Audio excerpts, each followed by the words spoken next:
Hi!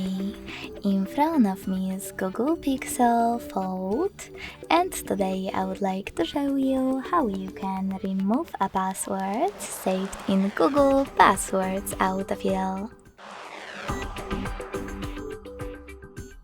Begin by going into Devices Settings and scrolling all the way down to access Google section.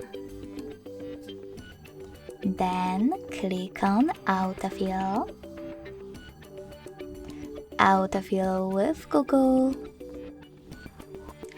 and Google Password Manager. Following that, you need to tap on one of your passwords that you wish to get rid of and enter your current login method.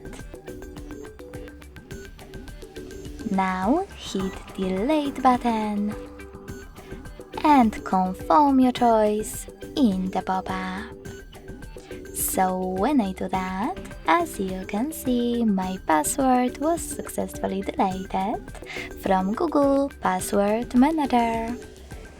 Thanks so much for watching. If you enjoyed this video, don't forget to leave a like, comment, and subscribe.